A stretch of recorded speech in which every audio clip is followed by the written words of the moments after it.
When my driver's son brought an unknown girl home and told me to take care of her, a stream of comments flashed before my eyes.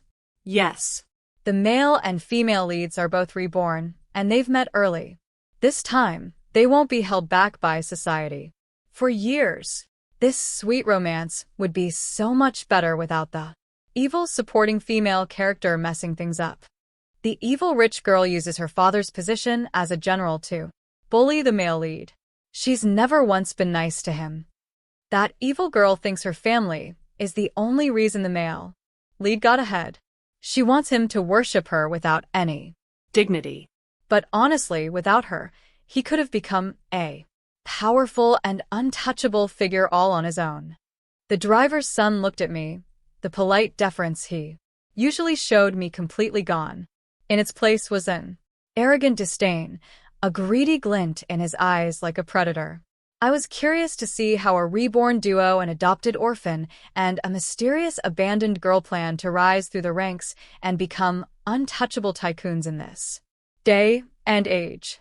Nicholas sat on my living room sofa, opening a can of lychees for Amber and pouring them into my personal white porcelain bowl.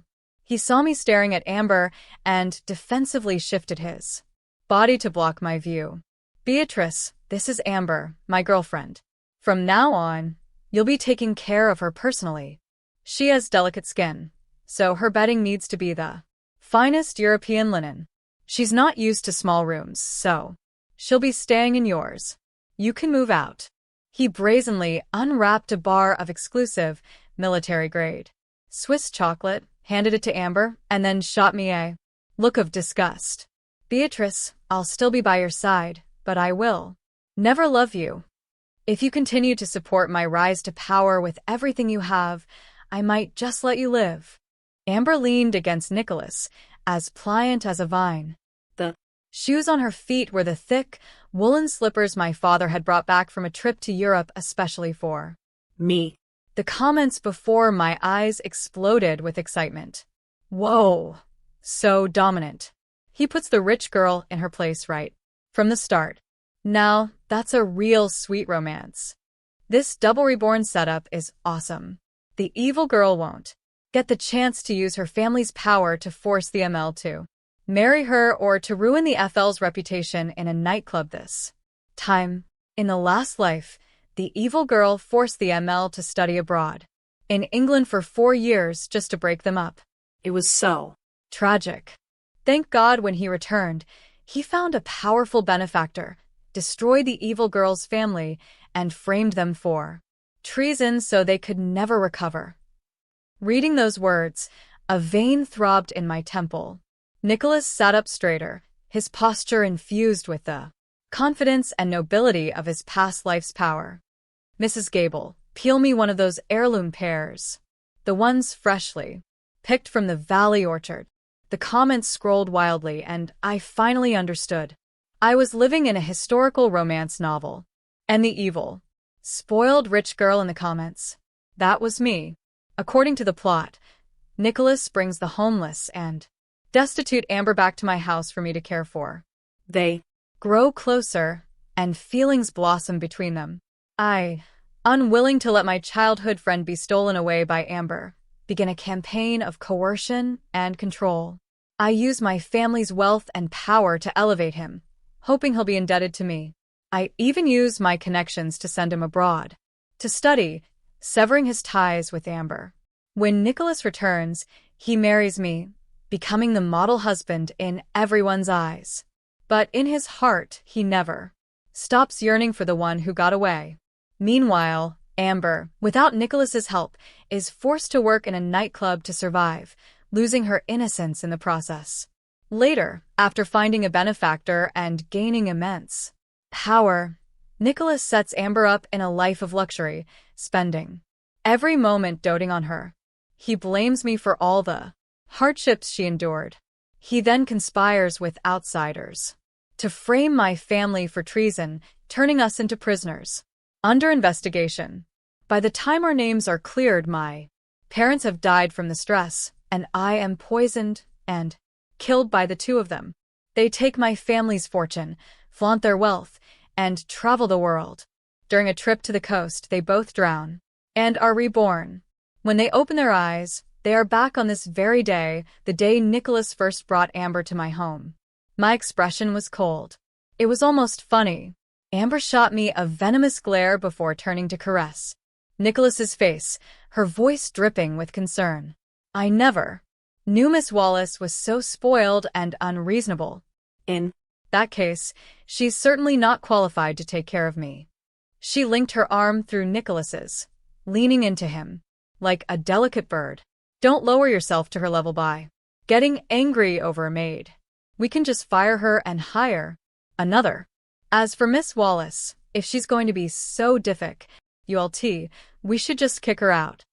She spoke as if she were the lady of the house. I had to laugh. What makes you think you're worthy of my care, Let? An orphan adopted by my driver and a girl with no history. To her name we're going to turn my world upside down? The plot was utterly absurd. Nicholas, still believing he was the powerful son-in-law of the Wallace family, saw that our housekeeper, Mrs. Gable, hadn't moved. He snapped at me. What's wrong with your family? Even your maids are this clueless. In response to his contempt, I slapped him across the face. Who the hell do you think you are, shouting in my house? Amber shot me a venomous glare before turning to caress Nicholas's face, her voice dripping with concern. I never knew Miss Wallace was so spoiled and unreasonable. In that case, she's certainly not qualified to take care of me. She linked her arm through Nicholas's, leaning into him like a delicate bird. Don't lower yourself to her level by getting angry over a maid. We can just fire her and hire another. As for Miss Wallace, if she's going to be so difficult, we should just kick her out. She spoke as if she were the lady of the house. I had to laugh. What makes you think you're worthy of my care, Let? Alone living in my house? You're delusional. Mrs. Gable is my father's official aide, a salaried government employee under military jurisdiction, not some maid. You can order around as you please. Mrs. Gable, please dispose of anything these two vagrants have touched. Before I could finish, Nicholas tilted his head back, his tone dripping with arrogance. Beatrice, you severely lack discipline. I'm going to have to teach you a lesson on your father's behalf. The comments were a flurry of surprise. Wait, why does the evil girl suddenly have a brain? Isn't she supposed to willingly take care of the heroine, NBA? Stepping stone for the hero, completely subservient to him. Did the plot change? And why is the hero acting so high and mighty? He's just the driver's son living off their charity. Ha! She's just trying to get the hero's attention. Pathetic. Little tricks.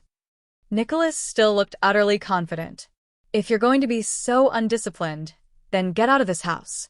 I couldn't help but laugh. Was Nicholas completely delusional? Kicking me out of my own home? It seemed he was. Still stuck in his past life role as the cherished son-in-law. By what right did he think he could tell me to get out? I picked up the receiver of the rotary phone and dialed the guards at the gate. We have 2 troublemakers in the house. Please come and remove them. Nicholas and Amber looked at me as if I'd just told the funniest joke. Remove us? We'll see who gets removed when the general gets home. You or me. He was utterly certain. In our last life, the general supported my rise to power with everything he had because he recognized my talent and ability. For me, he'll definitely kick you out. In the last life, with my father's support, Nicholas had climbed the ladder of power step by step. My father's favor meant that even the household staff and guards deferred to him. This had fed his ambition, but for him to act so high and mighty now, he must have lost his mind. When my father arrived home and took off his uniform jacket, Nicholas immediately swarmed him, acting as if my father would undoubtedly take his side. General Wallace, you've raised a real piece of work for a daughter. She's trying to kick me out. All I asked was for her to look after a helpless orphan like Amber, and the heartless girl slapped me. My father was a traditional man who valued family harmony above all else. In our past life, whenever there was a conflict, he often urged me to be the one to back down. But now, my father just looked at Nicholas with a mixture of bewilderment and annoyance. Without even looking up, he spoke to the guards. From now on, I don't want just any stray wandering into this house. Especially not the ones who aren't right in the head. What if Beatrice gets hurt? Nicholas couldn't believe what he was hearing. The general, who had always valued him, was being so callous. He composed himself and issued a command, his tone leaving no room for argument. You should be kicking Beatrice out of this house. Only then will I fully support you and become your right-hand man. My father actually laughed, as if he couldn't believe his ears. Sacrifice my own daughter for you? I'm a general. What makes you think I need a greenhorn who's never seen a battlefield to be my right-hand man? Don't be ridiculous. The only reason I ever let you come over was to keep Beatrice from getting bored. Nicholas was stunned by my father's attitude. No, that's not how it's supposed to be. You're supposed to admire me, to groom me to take your place. I'm meant to be your most prized subordinate, your favorite son-in-law. My father just smiled and waved his hand, signaling the guards to drag him out. I must have been too approachable. To think he'd dare to have designs on my Beatrice. How despicable. A few quiet days passed before we got a call from the Grand Continental Hotel. Someone claiming to be General Wallace's son was racking up a massive bill on our family's account. The comments went wild again. So cool, treating the heroine to a feast of delicacies. Is this the privilege of the upper class? After the hero gets the last tin of imported Russian caviar, he's going to meet his benefactor. That caviar is his ticket to success. It's only a matter of time before he crushes the evil girl's family and uses them as a stepping stone. But wait, why is he acting like such a mooch, putting it all on the evil girl's tab? That's so scummy. The hotel was packed with onlookers. The rumor was that General Wallace's son was buying out the entire stock of caviar. Before I even reached the private dining room, I could hear Nicholas's voice. And another one of the hotel's signature roasted ducks. The kind from their private farm. Make sure it has the 5-pointed star emblem branded on the skin. And the trout from Crystal Lake, the kind flown in on ice. If it's not perfectly fresh, I don't want it. The waiter looked troubled but kept a smile plastered on his face. Sir, these items require special privileges or membership vouchers. Even with the vouchers, we may need to see proof of identity from your father or your military dependent ID before you can pay. Nicholas, putting on a grand act, was completely unfazed, as if everything was under control. Just put it all on the tab for now, he said calmly. My family's aide will come. Settle the bill at the end of the month. General Wallace adores me. A little expense like this is nothing to him.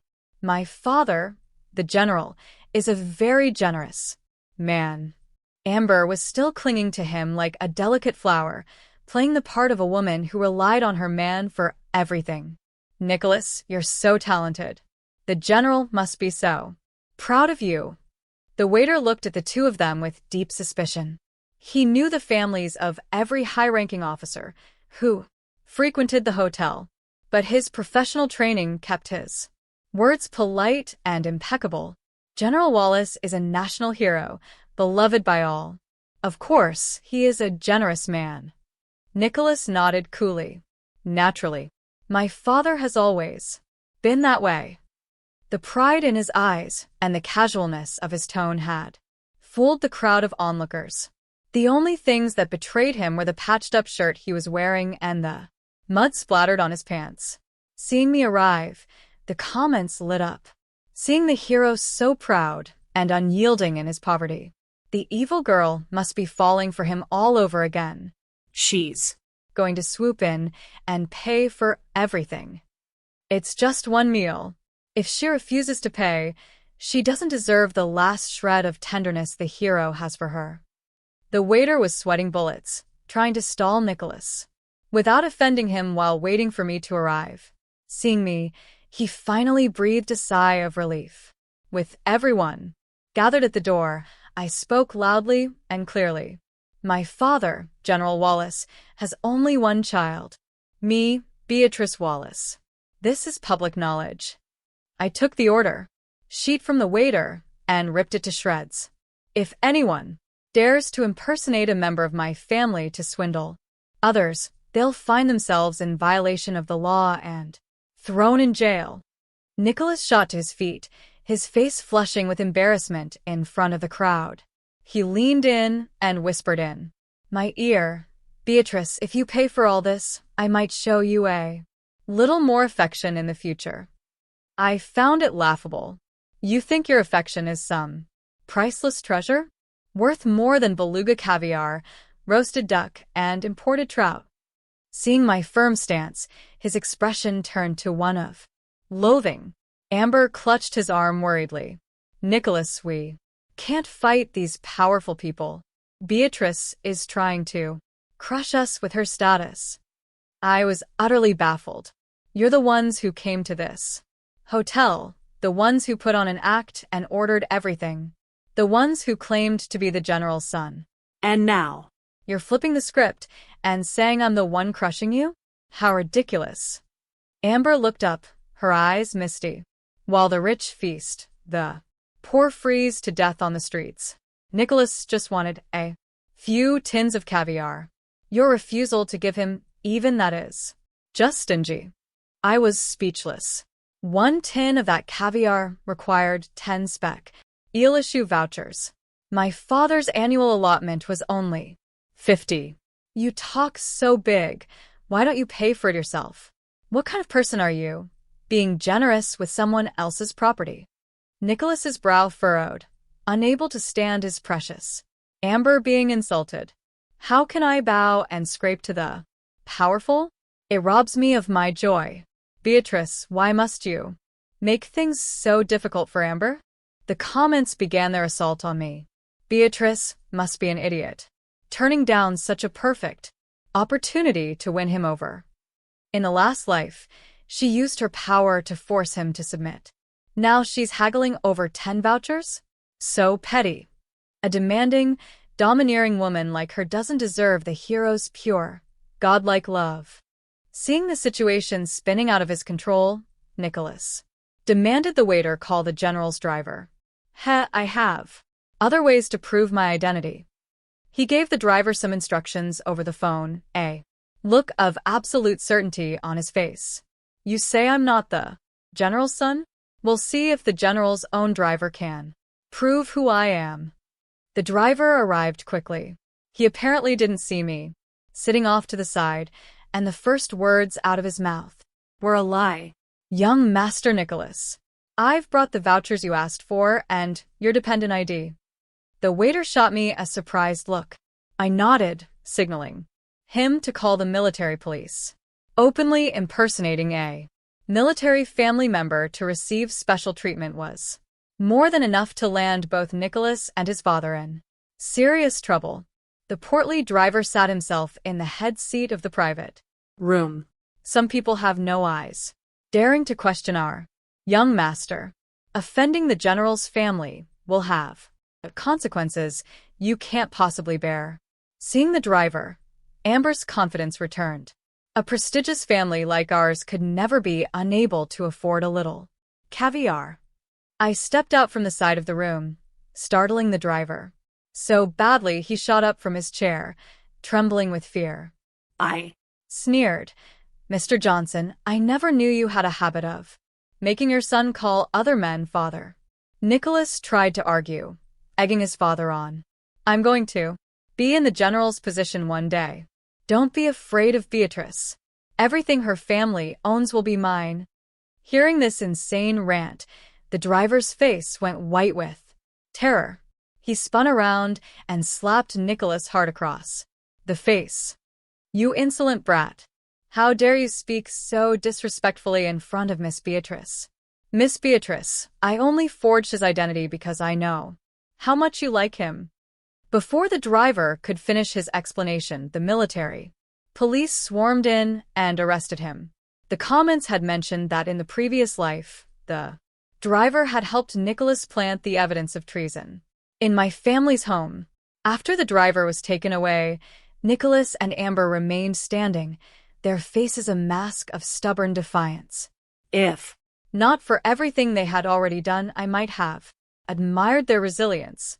Nicholas looked me straight in the eye, his voice firm. Once I meet my benefactor, I will turn the tables and become a titan of finance. Beatrice, don't make me force-feed you the bitter wine you refuse to drink. Before I could reply, Nicholas's expression shifted to one of fawning eagerness as he rushed toward a wealthy woman who had just entered the hotel. Mrs. Albright, I know this is our first time meeting, but believe me, I can help you build a business empire. I couldn't quite see the woman's face, but the comments were already buzzing. As long as the hero can persuade his benefactor, he'll make a comeback and become the top tycoon in the city. The first part of the story was so frustrating. How did our promising hero turn into such an arrogant, clueless mooch? I turned around and saw the so-called benefactor. I couldn't help but laugh and called out sweetly, Aunt Diana. So, the great benefactor Nicholas was counting on was just another one of my family's connections. The elegantly dressed woman rushed over and took my hand warmly. Marcus is here too, sweetheart. He's just checking in our luggage. He'll be up in a moment. Nicholas stood frozen, unable to believe his eyes. What? My benefactor from the last life, Mrs. Albright, is Beatrice's godmother. The comments erupted in outrage. What the hell? What benefactor? Turns out she's just Beatrice's godmother. Hey ML, tell us the truth. Did she help you in the last life because of your talent or because of her relationship with your wife?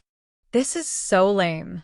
I thought this was some inspiring story about changing your destiny, but it turns out he just relies on his wife's family for everything, uses her money, and then gets her killed in the end. Seeing this, Amber urgently prodded Nicholas. Didn't you say the benefactor would love the business blueprint you designed? Why aren't you showing it to her? Nicholas remained rooted to the spot, a look of humiliated defeat on his face. Am I doomed to be controlled and manipulated by Beatrice in this life as well? Did she know all along? Was she just waiting to make a fool out of me? Aunt Diana frowned, overhearing their conversation. She adjusted her fine cashmere shawl, reached out a hand, adorned with a jade ring, and gently pinched my cheek. Darling, why are you hanging around with these nutcases? I swear, this city is full of crazies. Why don't you just come back to the coast with us? Nicholas mustered his courage and approached her again.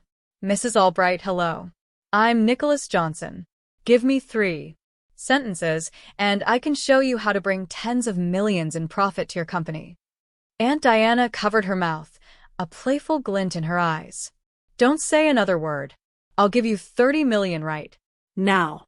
A flicker of excitement crossed Nicholas's face. I knew it. With my talent, I was destined to shine in this era. The times truly do make the man. His grandiose speech sent my godmother into fits of laughter. The 30 million I'm giving you are 3 pieces of advice. Get a life, get a job, and get happy. When she had laughed her fill, she waved a hand, and the waiter escorted Nicholas and Amber out. She then produced a container from her bag, revealing several plump, steamed crabs. I brought these just for you, darling. The flavor is divine. Come, try one. Marcus even brought your silver crab cracker set. Nicholas and Amber were unceremoniously thrown out. He wore a complicated expression, his mind churning. The reborn pair had yet to wake up from the lavish dreams of their past life. They hadn't realized that without me, my godmother wouldn't have given him a second glance. The tide in the comments began to turn as readers who Knew the full original story, started weighing in. This is hilarious. This story is a complete train wreck. And us out the benefactor who helped him in the last life was just the female lead's godmother. The evil girl thought he truly loved her, so she supported his career without question. Turns out he was just an ungrateful snake. Having read the whole thing, I can say the male and female leads are garbage. She willingly degrades herself by working in a nightclub, and he blames all her suffering on the girl who tried to save him. So glad I came back to read the Reborn version. The original was too infuriating. A version where the villainess has a brain is way better. Speaking of childhood friends, Marcus was the real one. When his parents lived in the city, we played together all the time, true childhood sweethearts. The three of us laughed and talked through the entire welcome dinner for my godmother. Outside the window, Nicholas stared at me with cold, dark eyes, like a venomous snake lying in wait. Some of the comments were still defending him. Does the evil girl really think flirting with another man will make our hero jealous? Hey, that move might actually work. Men are competitive creatures. But what about the heroine? Is this sweet romance going to be about the evil girl now? I was speechless. It seemed that in the minds of some, no matter what a woman did, it was always to get a man's attention. A light rain began to fall outside, and the air grew chilly. The comments filled with concern. Oh no, the hero has a weak constitution. In the last life, the evil girl carefully nursed him back to health. If he gets sick, she'll feel terrible. She should just go out and apologize now instead of regretting it later. Another faction was cheering. Serves him right. What right does a treacherous, social, climbing freeloader have to be saved by our amazing female lead? His little tricks are pathetic. Please don't go back to the original plot. Our lovely bee should just live her best life and walk her own path. After dinner, Aunt Diana had Marcus drive me home. Halfway there, our car was blocked. Outside, the rain was pouring down, drumming against the windows.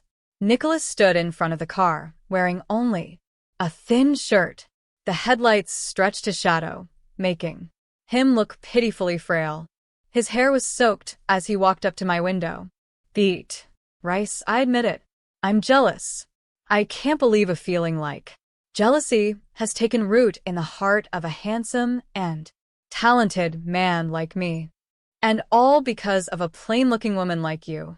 He wiped his face with his hand in a gesture he must have thought was suave. I'm willing to come back to you.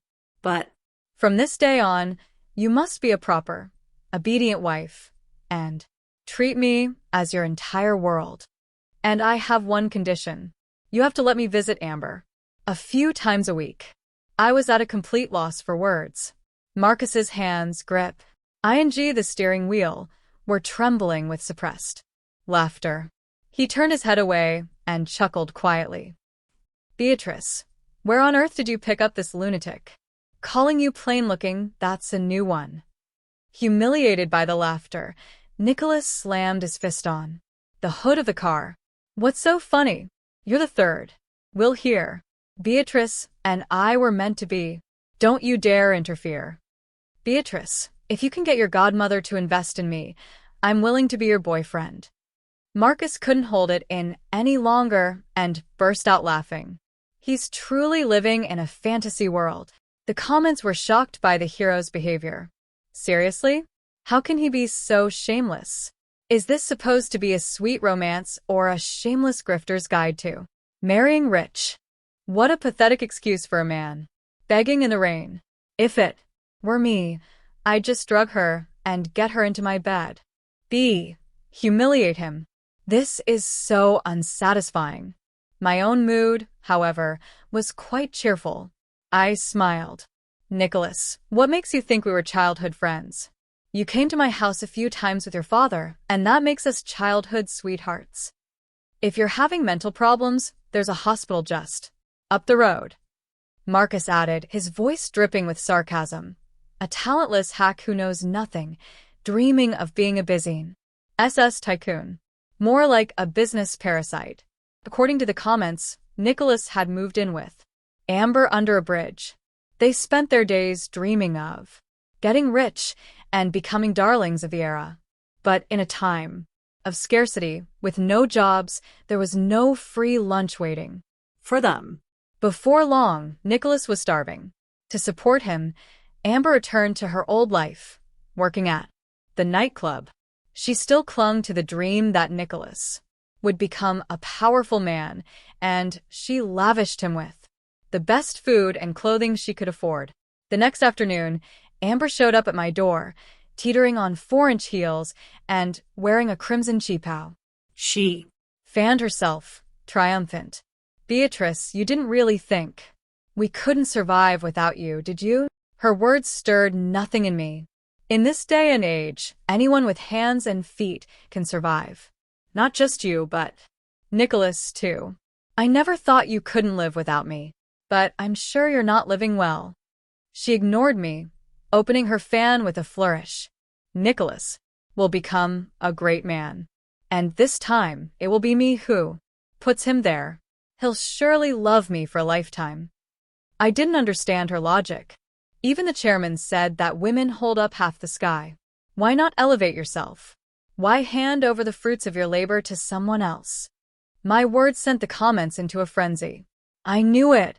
A woman with her personality would never give all her power to the hero like she did in the last life.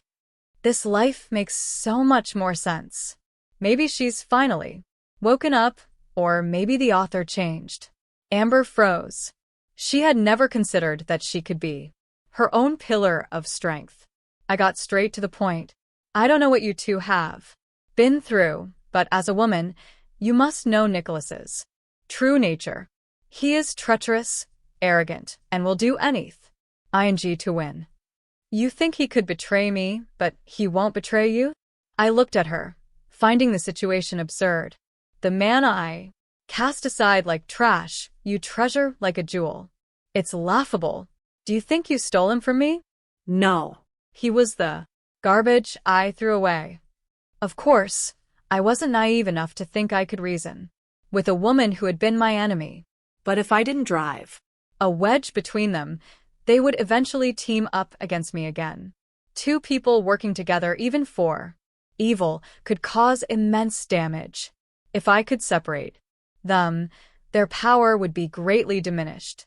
After our conversation, Amber started her own venture and stopped funding Nicholas. She thought she was a clever bird choosing a better tree to nest in. But in a whirlpool, what fish can truly escape? In the last life, when Nicholas held power, she treasured him like a star in the sky. But in this new life, he was no longer the influential figure he once was. In the end, what Amber loved was never Nicholas himself, but the power and status my family had given him. With nowhere else to go, Nicholas started stalking me. He cornered me while Marcus and I were out shopping. This time, he threw all dignity to the wind and knelt in the middle of the street. I hadn't seen him in a while. The once dapper young man had become a withered stick figure. His face was sallow, and he reeked. He looked up at me pitifully.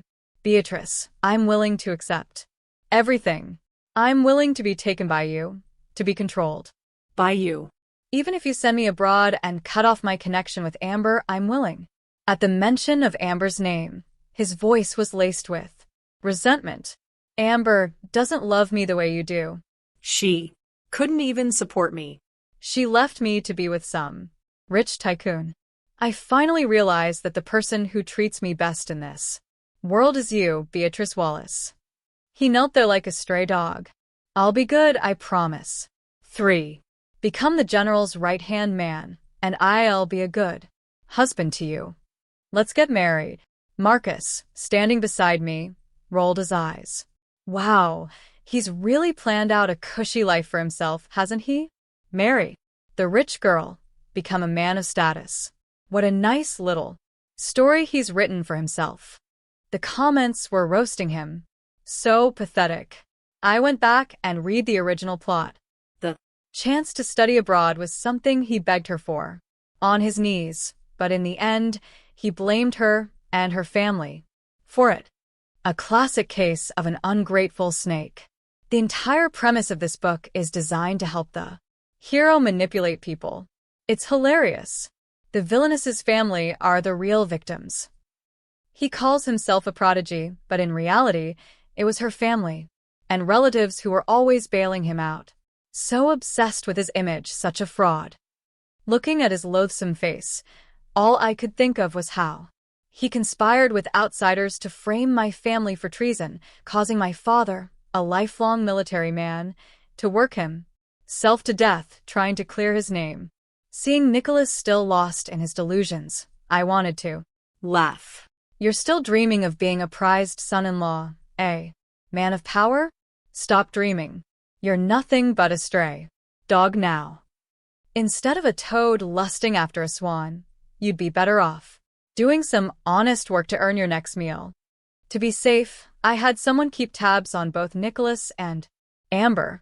The report came back. Nicholas, desperate, had gone back to Amber and demanded money. But the tycoon she was with wasn't so forgiving. He had his men break Nicholas's legs. To survive, Nicholas was reduced to begging on the streets. Amber's life wasn't much better. The tycoon's wife found out about the affair and slashed Amber's face with a knife. Unable to accept her fate and hoping another death would trigger another rebirth, Amber threw herself off a building. Inspired, Nicholas swallowed glass, attempting the same. But the rebirth they hoped for never came. The world was simply short two insignificant people. Later, I studied abroad, learned the latest technologies, and returned to dedicate myself to the scientific development of my country. Marcus followed in my footsteps, becoming a fellow researcher. My parents retired and lived out their golden years in happiness. Seeing the happy ending, the comments were filled with one sentiment. Now this is a villainous ending I can get behind. Awesome. The end.